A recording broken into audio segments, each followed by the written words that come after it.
गणाधिसेवितं कपितजम्बूफलचारुभक्षणम् उमासुतं शोकविनाशकारकम्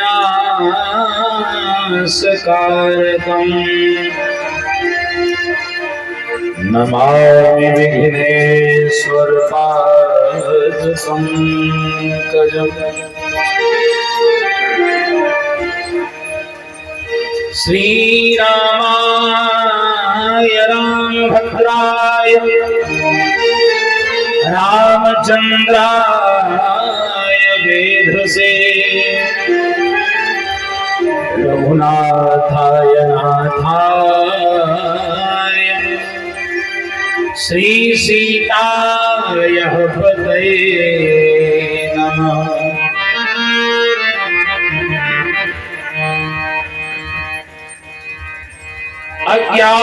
अज्ञानतिमिरान्धस्य ज्ञानाञ्जनशलाकया चक्षुरुन्मीलितं येन तस्मै श्रीगुरुवे नमः। मनोजवं मारुततुल्यवेगं जितेन्द्रियं बुद्धिमतां वरिष्ठं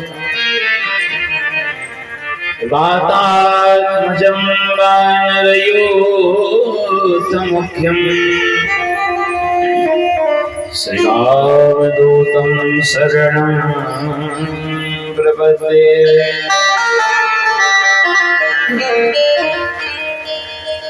जयंती मंगला काली भद्रकाली कपालिनी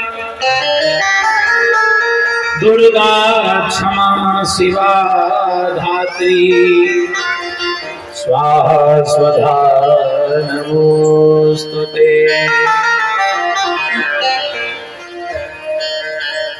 जय जय श्री राधा रमण जय जय नवल किशोर जय गोपी चित चोर प्रभु जय जय माखन चोर। श्री राधे मेरी स्वामिनी मैं राधे को दास जन्म जन्म मोहिनी जियो श्री वृंदावन को वास।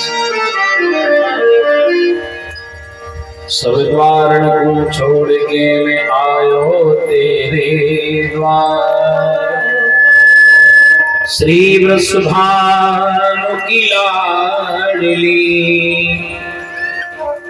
नेक मेरी ओर निहार।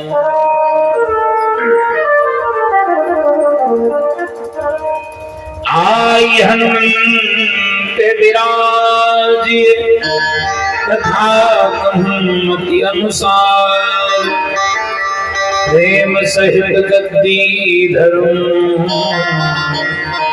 राजिए पवन कुमार। बोलो श्री वृंदावन बिहारी लाल की जय। भक्तवत्सल भगवान की जय। सद्गुरुदेव भगवान की जय। वीर बजरंग बली की जय। दुर्गा महारानी की जय। श्री शंकर भगवान की जय। गौ माता की जय। सनातन धर्म की जय। श्रीमद्भागवत महापुराण की जय। खाटू नरेश की जय। यज्ञ नारायण भगवान की जय। श्री कारसदेव महाराज की जय। श्री बालाजी सरकार की जय।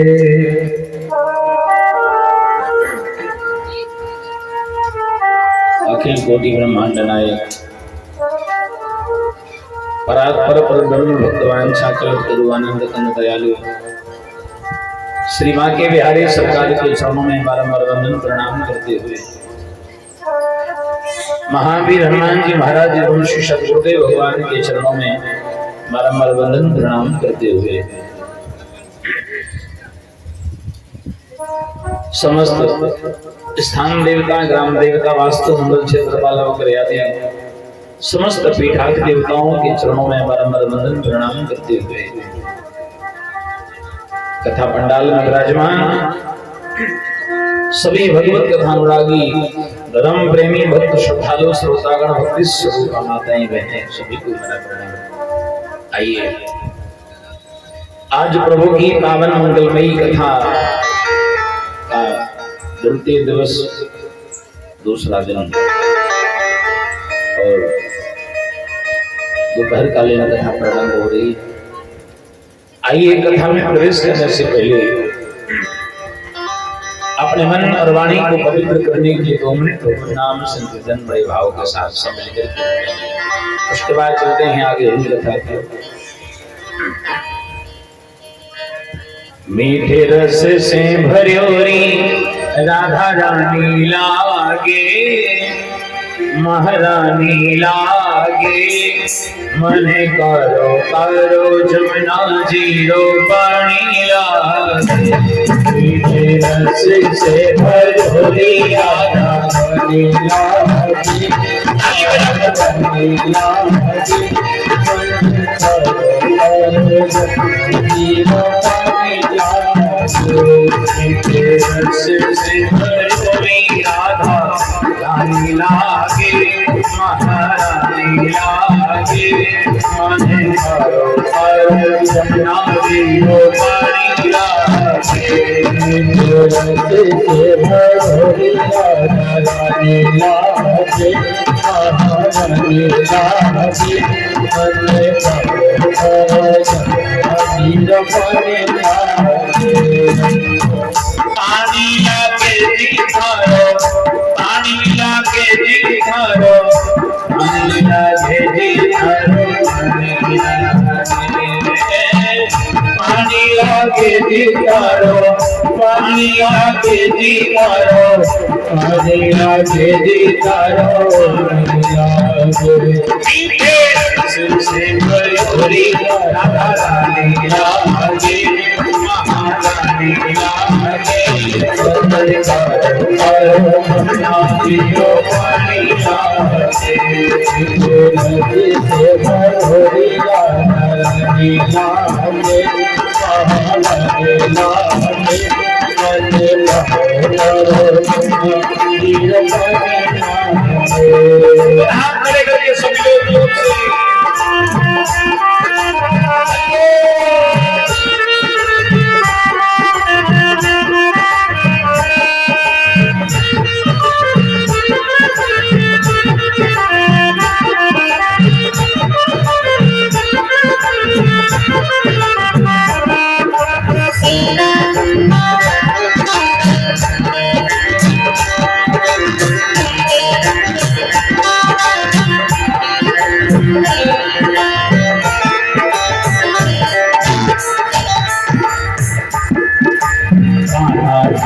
सांबर सांबर राधा गोरी गोरी, सांबर सांबर राधा गोरी गोरी, सांबर सांबर राधा गोरी गोरी, सांबर सांबर राधा गोरी गोरी। वृंदावन में धूम मचावे, वृंदावन में धूम मचावे, बरसाने की छोरी राधा जी की राजधानी लागे, बड़ी प्यारी लागे, मन करो जमुना जीरो पानी लागे।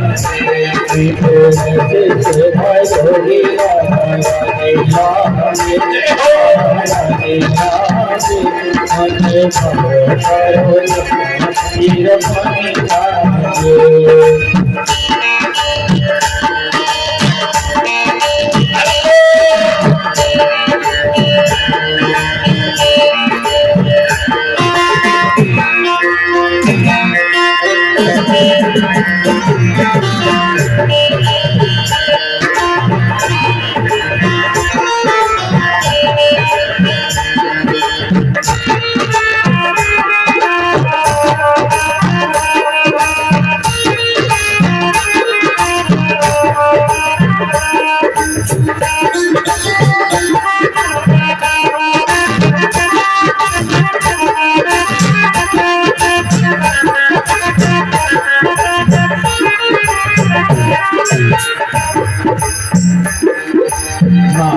मन माखन मिश्री अपना कोई मिठाई, माखन मिश्री अपना कोई मिठाई। मारी की घोड़ा ने भावे,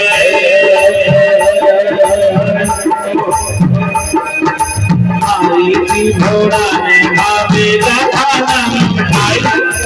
धान भी लगे थोड़े खानी लागे, बड़ी प्यारी लागे, मन कर पीरो पानी लागे, मीठे रस से भरी लागे, लागे लागे बचे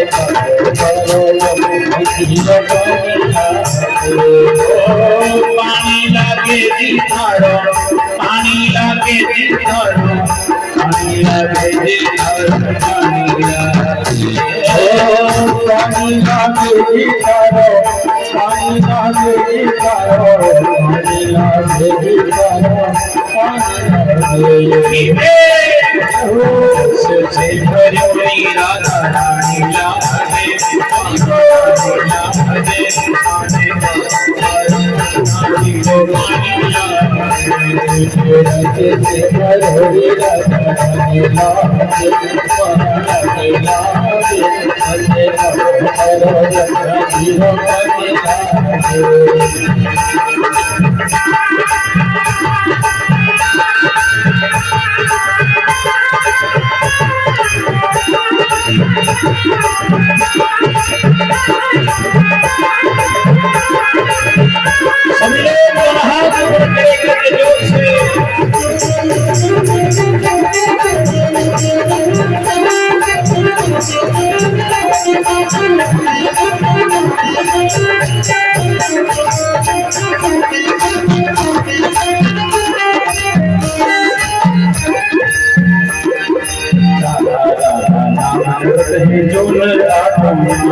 जिनकी बाधा दूर करते हैं, जिनकी बाधा दूर करते हैं, राधा को राधा सफल जिंदगानी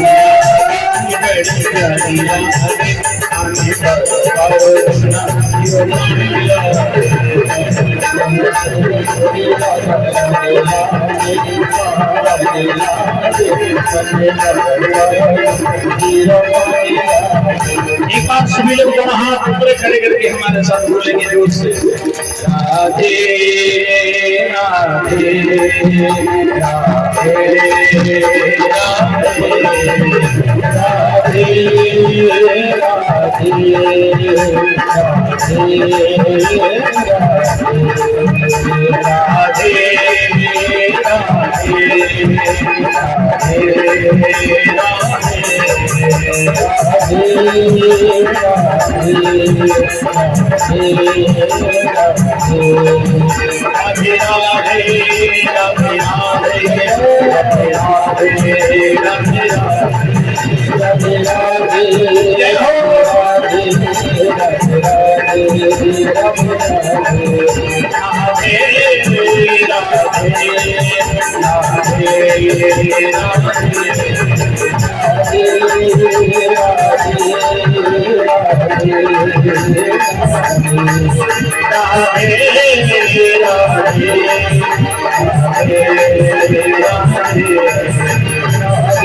Radhe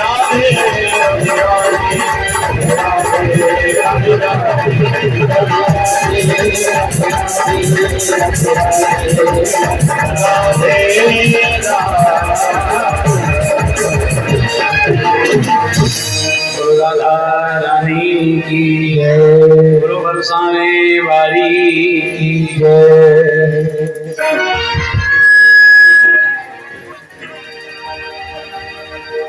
रात्रि की कथा में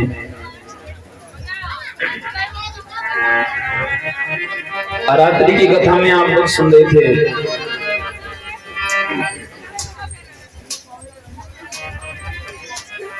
राजा परीक्षित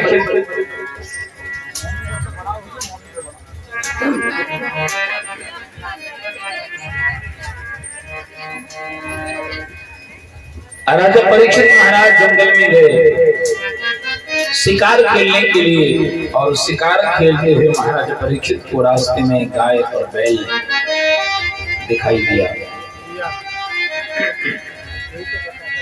और जब गाय की आंखों में आंसू देखे और बैल के 3 पैरों को टूटा हुआ देखा,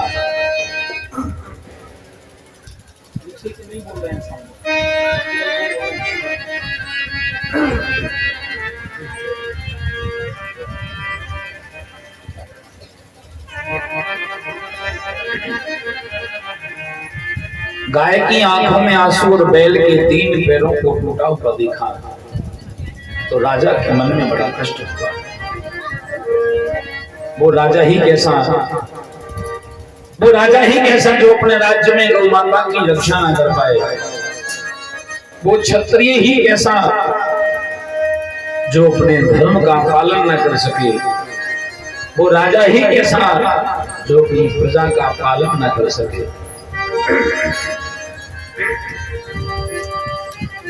और ये बैल जो मिला है ना रास्ते में, ये बैल मैंने आपको बताया था रात में, ये बैल कौन है? ये बैल साक्षात धर्म का अवतार है। ये साक्षात धर्म का रूप है बैल।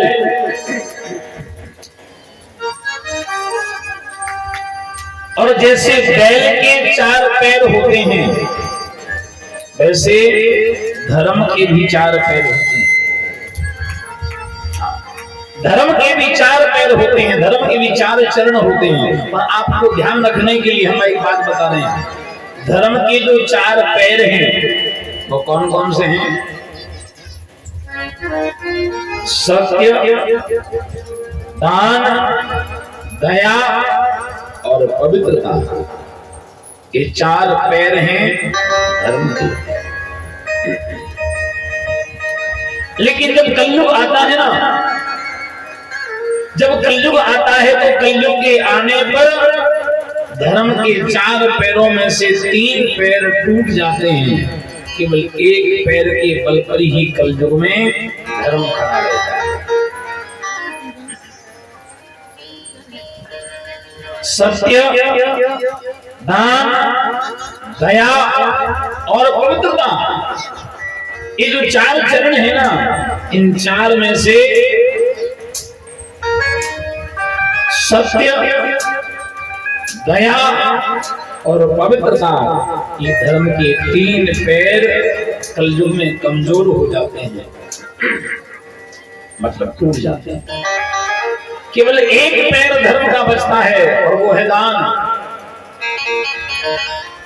प्रगट 4 पद धर्म के, कली मह एक प्रधान, जिनके कीने दान करहीं कल्याण। धर्म के जो 4 चरण है ना, उनमें से केवल 1 बचता है, वो है दान। और आज दुनिया में दान होता है तो धर्म होता है, और धर्म होता है तो पृथ्वी टिकी हुई है। जिस दिन दुनिया में दान बंद हो जाएगा, धर्म बंद हो जाएगा, और धर्म बंद हो गया तो पृथ्वी भी सीधी दशा चल जाएगी। ये पृथ्वी अगर टिकी है ना, तो धर्म के बल पर। आज दुनिया में, हमारे भारत में बड़े बड़े मंदिर, पूरे विश्व में बड़े बड़े मंदिर, धर्मशालाएं यज्ञ हो रहे हैं, हवन हो रहे हैं, जप तप हो रहे हैं, दान पुण्य हो रहे हैं, कीर्तन भजन हो रहे हैं। महाराज इसी सब पुण्यों के प्रताप से पृथ्वी टिकी हुई है। और जिस दिन दुनिया में यज्ञ हवन कीर्तन भजन दान पुण्य भंडारे आदि यज्ञ आदि जो है, जब धर्म बंद हो गया तो धर्म समाप्त हो गया तो पृथ्वी भी नहीं टिकेगी, पृथ्वी भी सीधी रसातल को चली जाएगी। लेकिन अगर धर्म होता है तो किसके बल पर? दान के बल पर। दान होता है तभी तो धर्म होता है। महाराज राजा परीक्षित ने देखा कि हमारे राज्य में हमारे होते हुए गौ माता की आंखों में आंसू, हमारे होते हुए हमारे राज्य में धर्म के ऊपर अत्याचार। राजा परीक्षित ने उसी समय तलवार उठाई, तलवार निकाल करके राजा परीक्षित ने कहा, कौन है वो जिसके कारण हमारे राज्य में गौ माता की आंखों में आंसू आए हैं? हम जीवित नहीं छोड़ेंगे। कौन है वो जिसके कारण हमारे राज्य में गौ माता की आंखों में आंसू? जैसे ही राजा ने तलवार निकाली उसी समय एक बड़ा भयंकर लंबा चौड़ा काला काला आदमी दौड़ता हुआ आया और आकर के सीधे राजा परीक्षित के चरणों में गिरा। त्राहिमाम त्राहिमाम राजन, त्राहिमाम राजन, रक्षा करो रक्षा करो। एक ऐसा आदमी जिसका पूरा शरीर भयंकर काला काला स्वरूप है, सिर पर काली पट्टी बनी है, आंखें लाल लाल हो रही हैं और हाथ में भयंकर तलवार लिए राक्षसों के जैसा भेष बनाए वो काला काला आदमी आया और सीधे आकर चरणों में गिरा। त्राहिमाम राजन, त्राहिमाम राजन, त्राहिमाम। राजा परीक्षित को बूढ़े बाबा पांडवों ने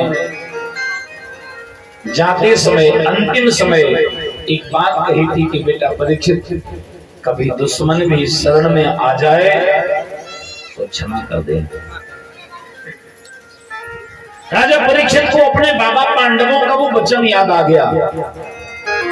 हमारे बाबा पांडवों ने कहा था कि दुश्मन भी शरण में आवे तो क्षमा कर देना।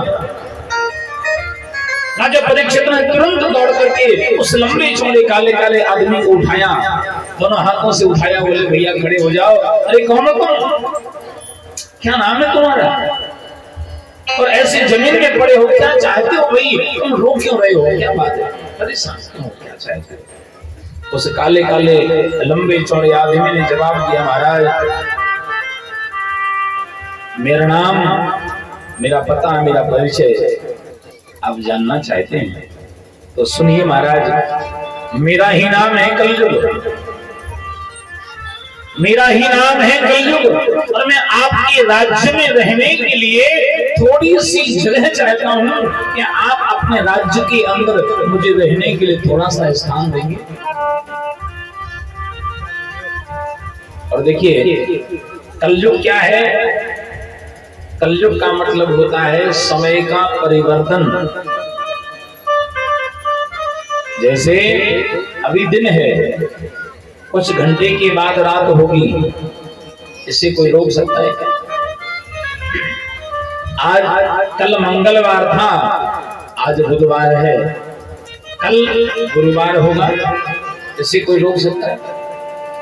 ये बारिश का मौसम आ गया, कुछ दिन के बाद फिर ठंडी का मौसम आएगा, फिर गर्मी का मौसम आएगा, फिर बरसात का मौसम आएगा। ये समय का परिवर्तन है, इससे दुनिया में कोई रोक नहीं सकता। इसको ना तो कोई बदल सकता है, ना कोई इसको रोक सकता है। ये तो आएगा, ये क्रम है, ये तो चलेगा। कुछ घंटे के बाद रात होगी, दिन बदलेगा, दिन बदलते बदलते महीना बदलेगा, महीना बदलते बदलते एक दिन साल बदलेगी और सालों के बदलते बदलते एक दिन युग भी बदल जाएगा। ये समय का परिवर्तन है। इस समय की परिवर्तन को दुनिया में कोई रोक नहीं सकता। उसी प्रकार सतयुग के बाद त्रेता युग, त्रेता के बाद द्वापर युग और द्वापर के बाद कलयुग तो आएगा। ये तो आएगा। आपको बताऊं कलयुग की उम्र कितनी है, कलयुग कितने साल का है? कलयुग की उम्र है 4,32,000 साल।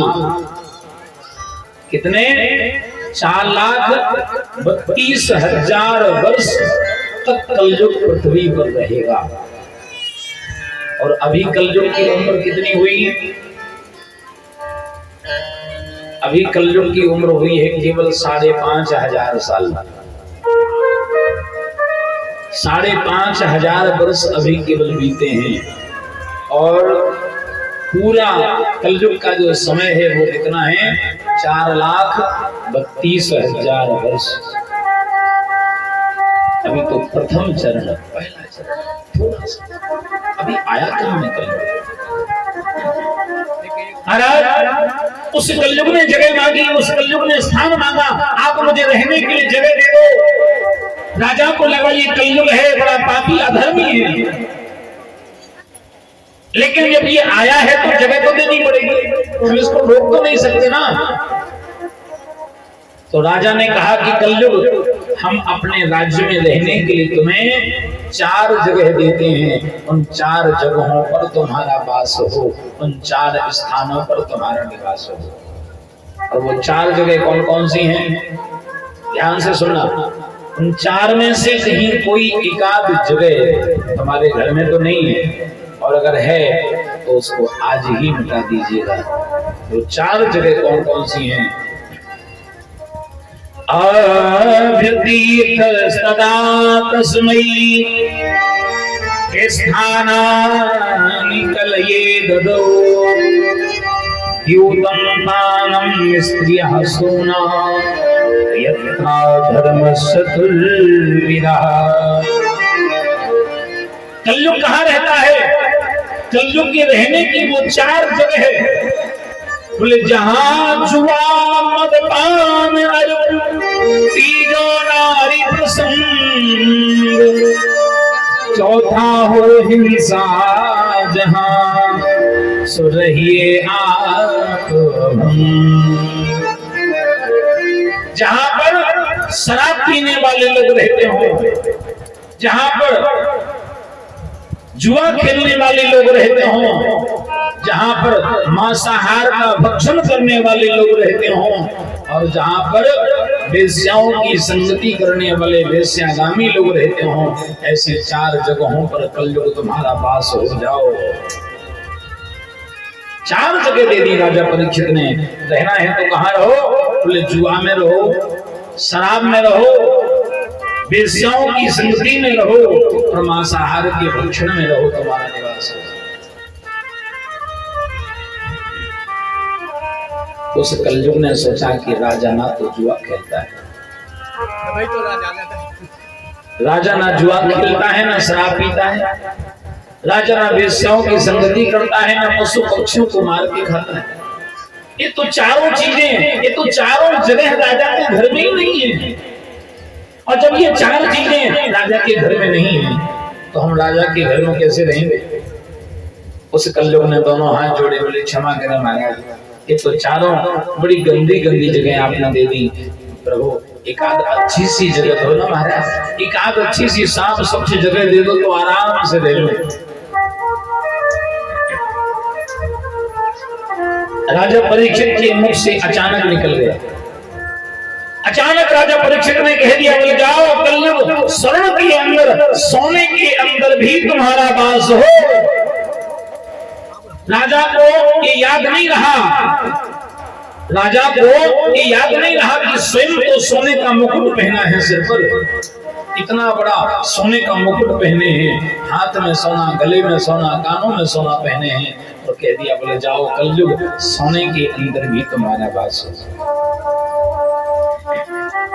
तुरंत कलयुग ने सूक्ष्म रूप धारण किया, छोटा सा रूप बनाया, और वो कलयुग सीधा जाकर के राजा परीक्षित के मुकुट में, राजा परीक्षित के सिर पर जाकर के मुकुट में बैठ गया, और मुकुट के माध्यम से राजा परीक्षित की बुद्धि में, राजा परीक्षित के विचारों में राजा परीक्षित की खोपड़ी पर जाकर के बैठ गए और जिसकी खोपड़ी पे कलयुग बैठा हो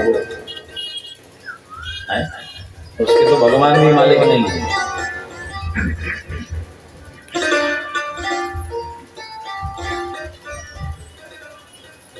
राजा परीक्षित के सिर पर कलयुग सवार हो गया।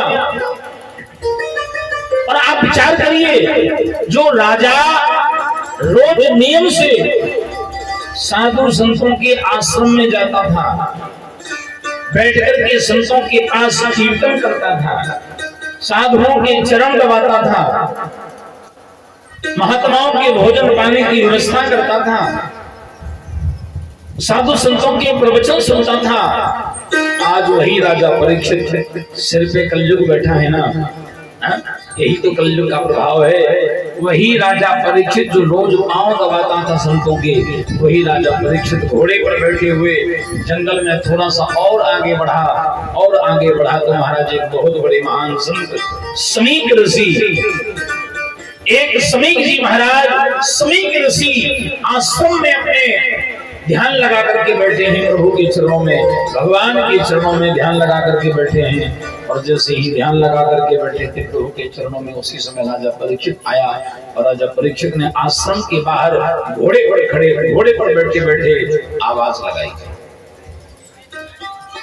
देखो, रोज पांव दबाता था, आश्रम में झाड़ू लगाता था, सेवा करता था, लेकिन आज ना तो घोड़े से नीचे उतरा, न साधु बाबा को प्रणाम किया, न दंडवत, न राम राम, न सीताराम, कुछ नहीं।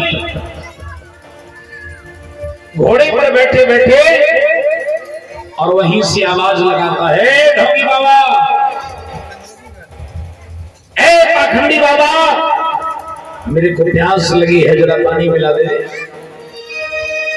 अब बाबा जी तो बैठे हैं ध्यान में, महात्मा जी तो कर रहे हैं प्रभु का ध्यान, और जब ध्यान प्रभु के चरणों में है तो दुनिया का ध्यान कैसे आएगा, संसार का ध्यान हमको कैसे आएगा।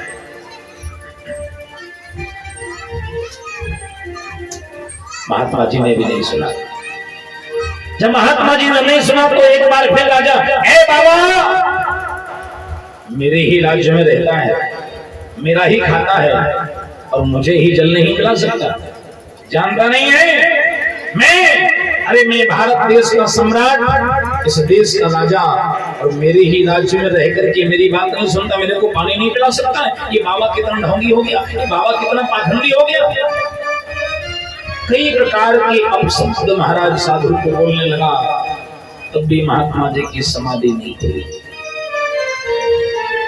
राजा को गुस्सा आया, गुस्से में तुरंत उतरा नीचे, घोड़े से नीचे उतरा, तरकस में से एक बाण निकाला, एक मरा हुआ नाग, एक मरा हुआ सर्प जमीन में पड़ा था, बाण की नोक से वो मरा हुआ नाग उठा करके राजा परीक्षित ने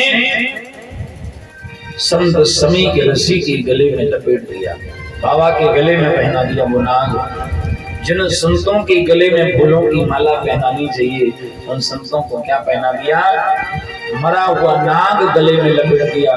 और जब मरा हुआ नाग गले में लपेटा, तब भी महात्मा जी को पता नहीं चला, तब भी बाबा जी की समाधि नहीं खुली। मरा हुआ नाग गले में लपेट करके महाराज को राजा परीक्षित लौट करके वापस अपने घर चला गया। लेकिन थोड़ी देर के बाद जब संत समीक ऋषि के पुत्र श्रृंगी ऋषि जंगल से लौट करके आए और देखा कि मेरे पिता के गले में एक मरा हुआ नाग, मेरे पिता के गले में एक मरा हुआ नाग, जब पिता के गले में मरा हुआ नाग देखा तो महाराज समीक ऋषि के पुत्र श्रृंगी ऋषि महाराज की आंखें लाल पीली हो गई। उठाया कमंडल, हाथ में जल लिया और हाथ में जल लेकर के संकल्प किया, जिस किसी ने मेरे पिता के गले में मरा हुआ नाग डाला हो, मैं उसको श्राप देता हूँ। आज से ठीक 7वें दिन इसी सर्प की पूर्वज तक्षक नाग के द्वारा डसने से उसकी अकाल मृत्यु हो जाए, उसकी अकाल मृत्यु हो जाए। और महाराज राजा परीक्षित को 7 दिन में मरने का श्राप दे दिया गया, नाम के द्वारा डसने से उसकी अकाल मृत्यु हो जाए।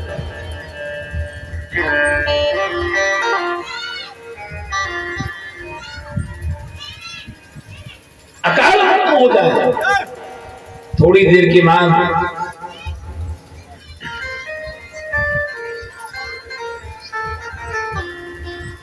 समीक ऋषि की समाधि खुली। बाबा ने देखा आज उनके पुत्र बड़े क्रोध में। साधु ने पूछा, बेटा क्या बात है, इतना तेज गुस्सा, इतना भयंकर क्रोध, बात क्या है? ऋषि कुमार श्रृंगी ऋषि ने कहा कि हे पिताश्री, हमारे देश का राजा इतना घमंडी हो गया, इतना घमंड हो गया कि संत का सम्मान करना भी भूल गया। ऐसा दंड दिया है, ऐसी सजा दी है उस राजा को कि जिंदगी में कोई भी राजा महाराजा कभी किसी संत का अपमान करने की हिम्मत कोशिश भी नहीं करेगा। ऐसा दंड दिया है उसको, ऐसा श्राप दिया। जैसे महात्मा जी को पता चला कि मेरे पुत्र ने राजा को श्राप दे दिया, तो देखिए आप सच्चे संत का स्वभाव, सच्चे संत का स्वभाव। महात्मा जी की आंखों से आंसू बहने लगे। बाबा जी रो पड़े। बाबा ने कहा, बेटा आज तुमने बहुत गलत काम कर दिया, बहुत गलत काम कर दिया तुमने। अरे हमारे देश का राजा है।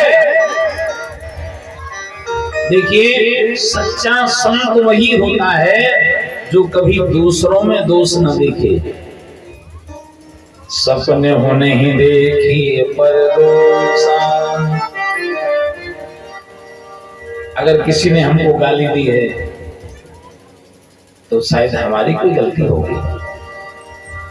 ऐसा नहीं कि उसने गाली दी है तो वो दोषी है, हमसे कोई गलती हुई होगी तभी उसने गालियां दी। किसी ने हमको अपशब्द कहा है तो शायद हमने कुछ गलत किया होगा तभी बोला होगा, नहीं तो कोई क्यों बोलेगा ऐसा। ये संत का स्वभाव। महाराज महात्मा ने कहा कि बेटा अरे हमारे देश का राजा है और हमारा कर्तव्य होता है कि राजा हमारे दरवाजे पर आए तो हम राजा का स्वागत करें। बेचारे को प्यास लगी होगी, भूख लगी होगी, जंगल में आया होगा और हम उसको जलपान नहीं खा पाए तो राजा ने हमको दंड दे दिया। बेटा दंड देने का काम तो राजा का होता है, हम तो संत हैं। संत कभी किसी का बुरा नहीं किया करते, संत कभी किसी को इस प्रकार से सजा नहीं दिया करते। बेटा आज तुमने बहुत गलत काम कर दिया, लेकिन जब तुम्हारे मुंह से शब्द निकल गया है तो वो पत्थर की लकीर है, उसे कोई मिटा नहीं सकता। क्योंकि संत के मुख से निकला हुआ शब्द चाहे वो आशीर्वाद हो और चाहे वो श्राप हो, उसको भगवान भी नहीं मिटा सकता।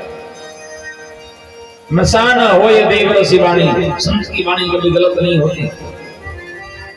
बेटा जब तुमने श्राप दे ही दिया है तो जाओ जरा जाकर के राजा को खबर कर दो, राजा को ये सूचना दे दो, राजा को ये सूचना दे दो कि तुमको 7 दिन में मरने का श्राप लगा है। अगर तुम्हारे पास अपनी मुक्ति का कोई उपाय है, अपने आत्म कल्याण का कोई उपाय है तो कर लो, नहीं तो 7 दिन के बाद तो तुम्हारा मरना पक्का है। चाहे गई चिंता गई। राजा को पता लगा कि मैं मरने वाला हूं 7 दिन में, तो राजा का हाल क्या हुआ? चाहे गई चिंता गई, मनवा बेपरवाह,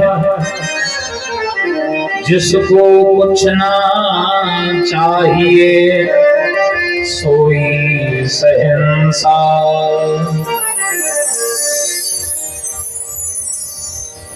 राजा ने तुरंत अपने बेटे को बुलाया, राजा ने तुरंत अपने पुत्र को बुलाया। राजा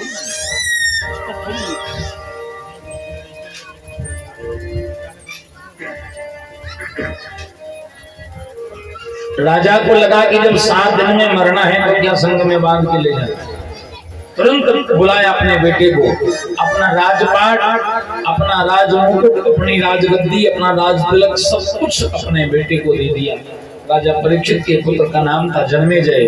अपने पुत्र जन्मेजय को सब कुछ त्याग दिया, छोड़ दिया और पत्नी, परिवार, संतान, मकान, राजपाट सब कुछ त्याग कर उसी समय राजा परीक्षित मन लागो मेरो यार फकीरी में, मन लागो मेरो यार फकीरी में, मन लागो मेरो यार फकीरी में, मन लागो मेरो यार फकीरी में।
हाथ में तुम्हारी बगल में सोता, हाथ में तुम्हारी बगल में सोता, हाथ में तुम्हारी बगल में सोता, हाथ में तुम्हारी बगल में सोता, चारों दिशा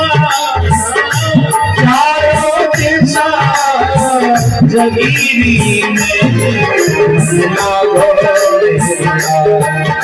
फकीरी में, लागो फकीरी में, लागो के कायों में राम भजन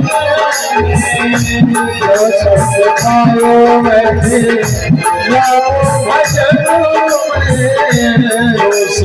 कायों में राम भजन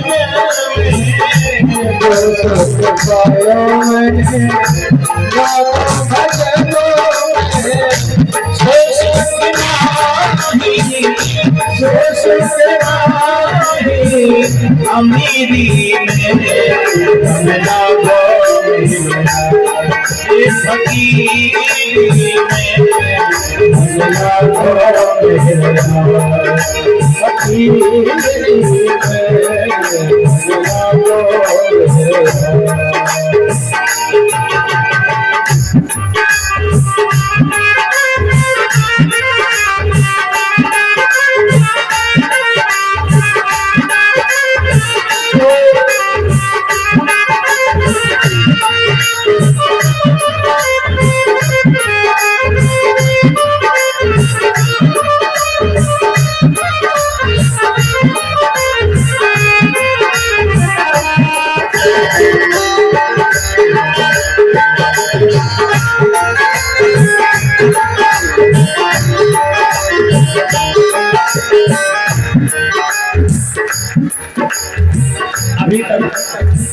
अभी तक राजा परीक्षित केवल राजा थे, राजा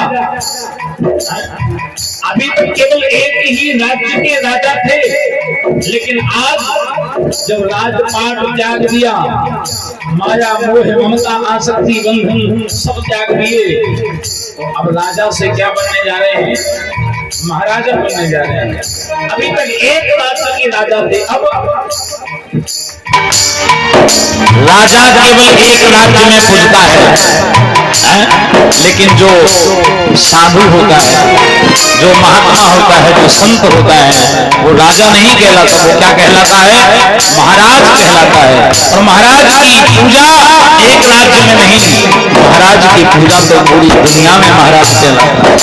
आज राज पद छोड़ करके राजा महाराजा बनने चले। हाथों में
आयो मैंने हरि सुमिरन में, जो सुख पायो मैंने हरि सुमिरन में। ओ सुख नाही, ओ सुख नाही अमीरी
परीक्षित सब त्याग दिए, घर बार पत्नी परिवार बच्चे सब कुछ त्याग दिया।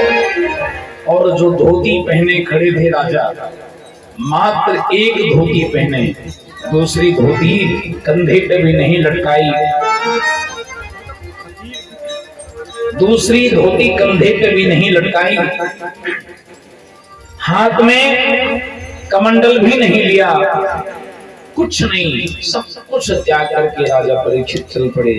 और आज जा रहे हैं अपने आत्म कल्याण का साधन ढूंढने के लिए, क्योंकि अभी तक जो कमाया था, अभी तक जो कमाया था ना जीवन में, वो पत्नी के लिए कमाया था, बच्चों के लिए कमाया था, परिवार के लिए कमाया था। लेकिन आज राजा परीक्षित कमाई करने चले हैं किसके लिए? अपने खुद के कल्याण के लिए, अपने खुद के आत्म कल्याण के लिए राजा चले। राजा परीक्षित चल पड़े।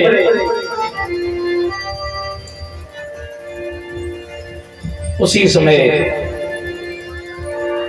भगवान का आदेश हुआ, प्रभु ने आदेश दिया है सुखदेव जी महाराज को। मैंने कल रात में बताया था, जिन्होंने पिछले जन्म में तोते के रूप में भगवान शंकर के मुख से अमर कथा को सुना, वही श्री सुखदेव जी महाराज को आदेश दिया, बोले जाओ सुखदेव, आज वो वक्त आ गया है, आज वो समय आ गया है जब राजा परीक्षित के सहित पूरी दुनिया को आज कथा सुना डालो। और उसी समय तत्रा भगन भगवान व्यास पुत्रो यदक्षया गामट मनोनपेक्षः अलक्ष्यलिंगो निदिलाभ तुष्टो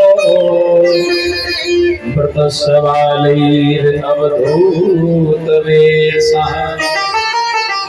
अवधूत के वेश में परम आदरणीय श्री सुखदेव जी महाराज चले हैं। बोलो श्री सुखदेव जी महाराज की जय, बोलो व्यास नंदन भगवान की जय। सुखदेव जी महाराज आए हैं, जंगल में आए।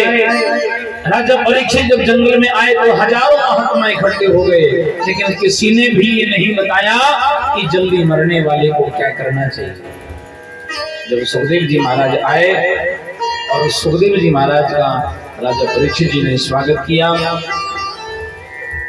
सुंदर एक आसन पर विराजमान कराया, स्वागत किया, माला पहनाई, तिलक लगाया और स्वयं राजा परीक्षित सुखदेव जी को ऊपर विराजमान करके नीचे बैठे हैं चरणों में। और नीचे बैठ करके श्री सुखदेव जी महाराज ने, राजा परीक्षित ने सुखदेव स्वामी से प्रश्न पूछा, कहा गुरुदेव एक बात पूछना चाहता हूं। अतः प्रक्षामि संसिद्धिं योगिनां परमं गुरुं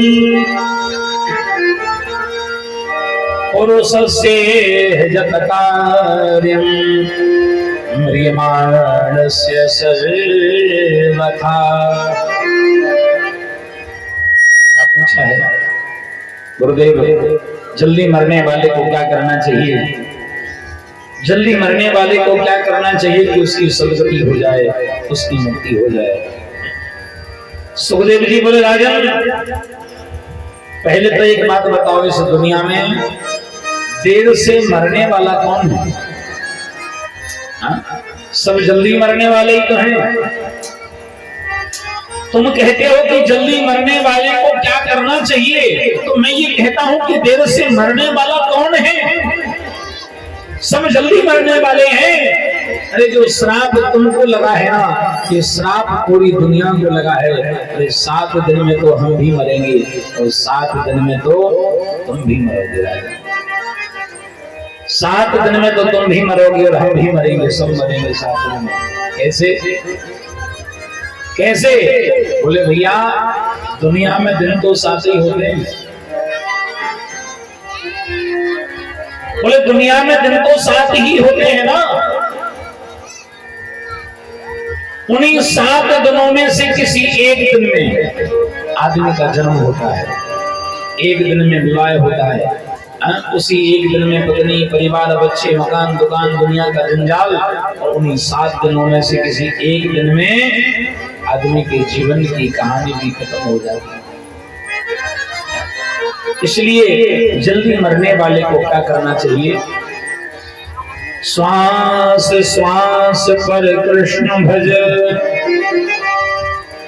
वृथा श्वास जन खोय, ना जाने या श्वास की फिर आवन हो या न हो।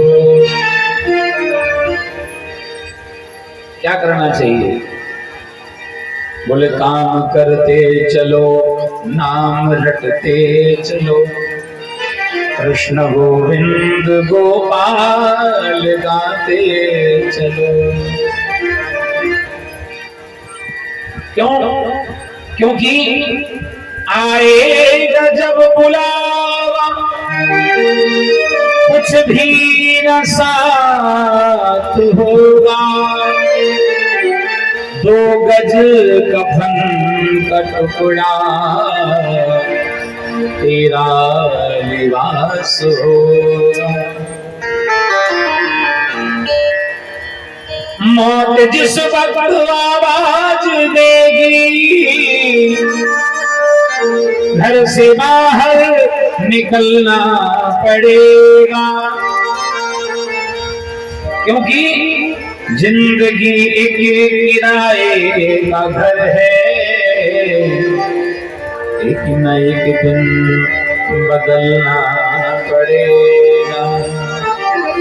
जिंदगी एक किराए का घर है, एक न एक दिन बदलना पड़ेगा। आएगा जब बुलावा कुछ भी न साथ होगा, 2 गज कफन का टुकड़ा तेरा लिबास होगा। आज हम लोग कहते हैं हमारे पास समय नहीं है, हा? मैं आपसे पूछूं कि भैया मंदिर जाते हो रोज? बोले हमारा टाइम नहीं है। रामायण पढ़ते हो? बोले टाइम नहीं है। कभी कभी मंदिर में जाकर कीर्तन करते हो? नहीं। क्यों? बोले समय नहीं है। आज हमारे पास मंदिर जाने को समय नहीं, भजन करने को समय नहीं, कीर्तन करने का समय नहीं, किसी शुभ काम में सम्मिलित होने का समय नहीं, कथा सुनने का समय नहीं। और जिस दिन यमराज के दूत तुमको लेने के लिए आए, जिस दिन यमराज के दूत तुमको लेने के लिए आए, उस दिन यमराज के दूतों से कहना महाराज अभी टाइम नहीं है, संडे को आना छुट्टी के दिन, संडे को आना छुट्टी के दिन। आप यमराज के दूतों से कहना महाराज अभी दुकानदारी बहुत चल रही है, सीजन का टाइम है, खेती बाड़ी का टाइम है, अभी बेटे की शादी करनी है, महाराज बस 2 दिन और रुक जाओ, 5 दिन और रुक जाओ। चलेगा क्या? बोलो। आप यमराज के दूतों से कहना महाराज अभी टाइम नहीं है, अभी खेती बाड़ी का काम है, अभी बेटी की शादी है, अभी दुकानदारी बहुत चल रही है, अभी बहुत काम है। एक काम करो, आप 2-4-5 लाख रुपए ले जाओ और 8 दिन के लिए छोड़ दो, बस 8 दिन के लिए छोड़ दो। अरे 5 लाख में नहीं मानते तो 10 ले जाओ, 10 में नहीं मानते एक काम करो, चलो 50 लाख ले जाओ, लेकिन 5 दिन के लिए छोड़ दो। यमराज के दूतों से कहना 1 करोड़ देता हूं, 1 करोड़ रुपए देता हूं, बस 24 घंटे का समय दे दो। मिलेगा क्या? चलेगा क्या? वहां तो 1 दिन तो क्या, 1 घंटा तो क्या, 1 मिनट तो क्या, 1 सेकंड भी इधर का उधर नहीं होगा। वहां तो आएगा जब बुलावा। तुमने कितने बैंक भर दिए पैसे कमा कमा करके, कितनी जमीनें खरीदी हैं, कितना कमा कमा करके जोड़ जोड़ के रखा है। यमराज के दूतों से कहना महाराज 2 मिनट रुक जाओ, बस बैंक के कागज और जमीन के कागज साथ ले चलें। ले जाओगे क्या? यमराज के दूतों से कहना महाराज 2 मिनट रुक जाओ, बस बैंक के कागज वागज ATM ले चलें, आधा बांट लेंगे ऊपर। बोलो चलेगा? आएगा जब बुलावा कुछ भी न साथ होगा, 2 गज कफन का टुकड़ा तेरा लिबास हो। मेरे भाई, हम जब दुनिया में आए, इंसान जब दुनिया में आता है तो आदमी के, इंसान के शरीर के ऊपर सबसे पहला कपड़ा क्या होता है? पहला कपड़ा शरीर के ऊपर क्या होता है? मां कपड़े को फाड़ करके लंगोटी बांध देती है। छोटे बच्चे को उस समय उस बच्चे के नाम के कपड़े तो नहीं होते ना, तो सबसे पहला कपड़ा क्या होता है? उस बच्चे के जीवन में सबसे पहला कपड़ा लंगोटी। कपड़े को फाड़ करके मां बांध देती है उस कपड़े में, उस लंगोटी में जेब होती है क्या? बोलो, नहीं होती ना। ये पहला कपड़ा था, उसमें भी जेब नहीं थी। और जब हम जाने लगे तो अंतिम कपड़ा क्या था? अंतिम कपड़ा कफन। क्या उस कफन में जेब होती है? नहीं होती। जब आए थे तब भी जेब नहीं थी, जब गए तब भी जेब नहीं है। बीच की जिंदगी में लोग पता नहीं क्यों हमारा जिंदगी भर केवल जेब भरने के चक्कर में क्या क्या गलत काम कर बैठते हैं। लोग क्या क्या अधर्म के काम कर बैठते हैं। किसके लिए? जेब के लिए। बोले जेब भरी होनी चाहिए। जब आए थे तब भी जेब नहीं थी, जब गए तब भी जेब नहीं थी। बीच की जिंदगी में पता नहीं जिंदगी निकल गई जेब भरते भरते, लेकिन जब आए तब भी जेब नहीं, जब गए तब भी जेब नहीं। जब गए तब भी जेब नहीं थी।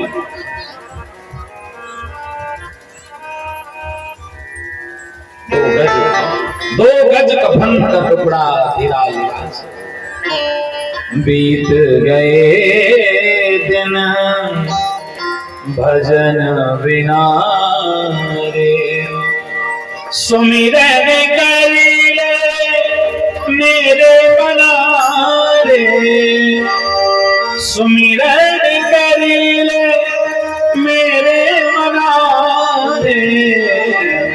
बीत गए दिन भजन बिना रे, बीत गए दिन भजन बिना रे, बीत गए दिन भजन बिना रे।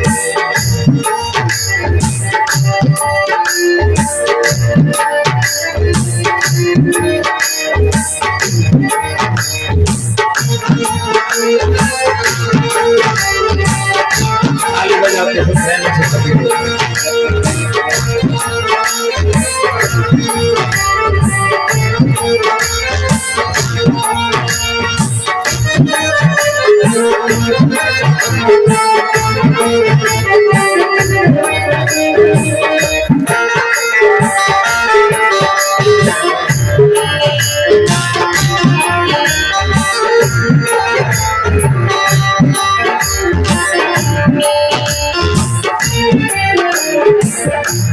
बाल अवस्था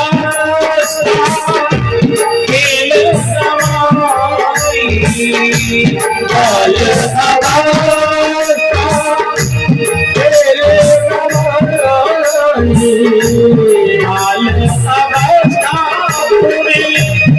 खेल समाई, बाल अवस्था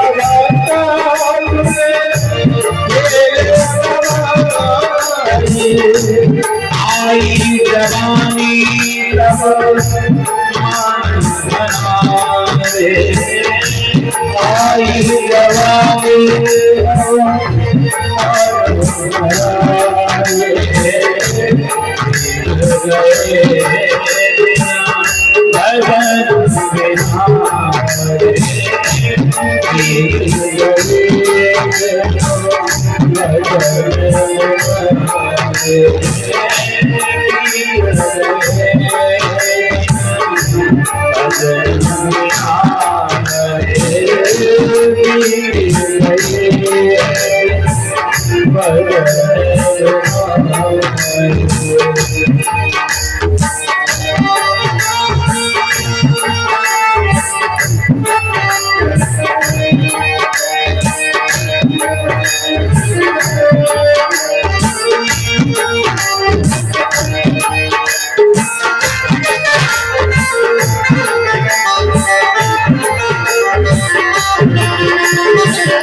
सोनो भाई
राजा परीक्षित ने श्री सुखदेव जी महाराज के सामने निवेदन किया और सुखदेव स्वामी 7 दिन में मुक्ति देने वाली श्रीमद् भागवत महापुराण की कथा परम आदरणीय श्री सुखदेव जी महाराज राजा परीक्षित जी को सुनाते हैं। भगवान के 24 अवतारों का वर्णन किया है और